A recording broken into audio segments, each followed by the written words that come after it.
All right, let's dive right in. Welcome to this explainer on what I honestly think is one of the most thrilling real-world detective stories out there, epidemiology. Today, we're exploring exactly how public health professionals actively investigate diseases in populations.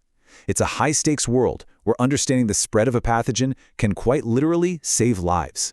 So get comfortable, because we're going to walk through the fascinating investigative frameworks used to track, analyze, and ultimately stop disease outbreaks dead in their tracks. Picture this for a second. An outbreak happens. Chaos ensues. Public health officials are suddenly hit with this barrage of urgent questions. Who is most affected? Where did this whole thing even begin? And why are some people falling terribly ill while others remain completely fine? When a mysterious disease strikes a population, we can't just guess at the answers.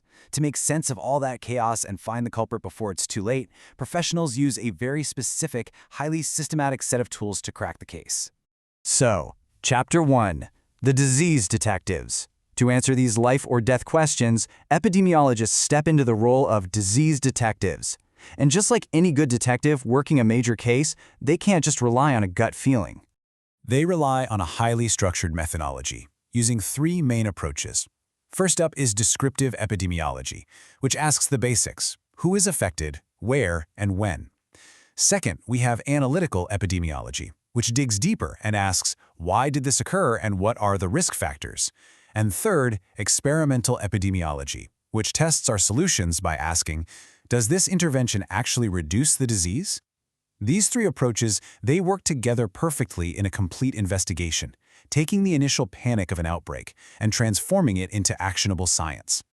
Moving right along to Chapter 2, Gathering the Facts, because before we can jump into testing solutions or pointing fingers at a culprit, we really have to start at the very beginning. What's really fascinating about this initial phase is that descriptive epidemiology doesn't explain why the disease happened, not yet anyway. It simply maps out the distribution to guide us. Think of it this way. Before a detective can solve a crime, they must first secure the scene and gather all the facts.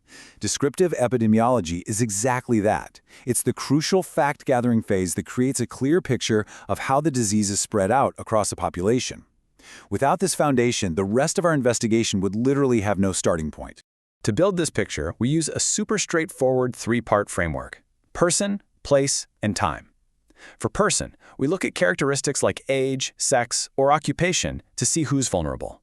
For instance, farmers might be exposed to infections from livestock. For place, we're looking at geographic patterns. Are cases popping up in rural communities, crowded urban centers, or maybe in hospitals where infections like MRSA can spread? And finally, for time, we track exactly when the disease occurs so we can spot seasonal trends or sudden, unexpected outbreaks. This step-by-step breakdown brilliantly illustrates the time aspect. A really common mistake is thinking that rain directly causes malaria during the rainy season. But epidemiologically speaking, it's a chain of events. Rain creates standing water. Standing water provides breeding sites for mosquitoes. The mosquito population spikes, which leads to more biting, and that is what results in more malaria cases. Rain doesn't infect people, it just creates the environment for the true culprit to thrive. This kind of step-by-step causal reasoning is absolutely central to thinking like an epidemiologist. Which brings us to Chapter 3, Patterns of Disease. As we map out our person, place, and time, we also need to understand the sheer scale of our crime scene. To do this, we define the stakes using 4 specific patterns. First up, we have sporadic diseases. Just like the name implies, these occur occasionally and totally irregularly. There's no predictable pattern or clustering of cases. These are your isolated incidents, the one-off cases that don't have sustained transmission in a community. Think tetanus or rabies. They typically come from individual environmental exposures, not from spreading person to person. Next is endemic. Think of endemic diseases as the expected, everyday background noise in a specific area. The disease is constantly present at a predictable baseline level. It doesn't disappear, but it also doesn't suddenly spike out of nowhere. A classic example is malaria in parts of sub-Saharan Africa. Knowing this endemic level is super important because it gives public health officials a solid baseline reference point to monitor against. And that brings us to the third pattern, epidemic. When the number of cases suddenly spikes clearly above that expected endemic baseline we just talked about, well, the alarm bells start ringing. This could be a sudden foodborne outbreak or a cholera outbreak following a flood. And keep in mind, an epidemic doesn't have to be massive. Even a small, localized cluster of cases can be an epidemic if it exceeds what is normally expected for that specific area and time. Finally, we have the pandemic. This is the ultimate global crisis. A pandemic is simply an epidemic that has jumped borders, spreading across multiple countries or continents and affecting a massive number of people worldwide. We've seen this historically with the 1918 Spanish flu, and of course, a lot more recently with COVID-19. All right, Chapter 4, Finding the Culprit. Once we have our baseline facts and understand the scale of the outbreak, the investigation shifts gears. We move from descriptive into analytical epidemiology to finally ask the big money questions. Why did this happen, and what exactly is the risk factor? Let's look at a totally practical scenario. Imagine a school event where 60 students suddenly fall ill with gastroenteritis. At the event, they served rice, chicken, fruit juice, and salad. So we have our suspects. To identify the culprit, epidemiologists form a hypothesis and then conduct a formal analytical study to really interrogate the data. One of the most common ways to do this is a case control study. We take our cases, the 6 students, and we compare them to controls, healthy students who also attended the event. We ask both groups what they ate. Now, look closely at this data here. Rice, chicken, and juice, they were eaten at pretty similar rates by both the sick and the healthy students. But the salad, wow, 88% of the sick students ate it, compared to only 22% of the healthy controls. I mean, the salad stands out as the absolute glaring culprit. Let's pause for a second and look at how that investigation was actually structured. Our salad investigation was a case control study. It started by looking at disease status, who was sick, and looked backward in time to ask about past exposures. This is fast, sure, but it relies heavily on memory, which can lead to recall bias. Now, alternatively, we could use a cohort study. A cohort study starts with exposure status, who ate the salad, and looks forward in time to see who actually develops the disease. Let's look at that exact same outbreak, but through a cohort study lens. Say 200 students attended. 120 ate the salad, that's our exposed group. 80 did not, our unexposed group. By tracking them forward, we calculate an attack rate. We find that 85 of the 120 salad eaters got sick. That is a massive 70.8% attack rate.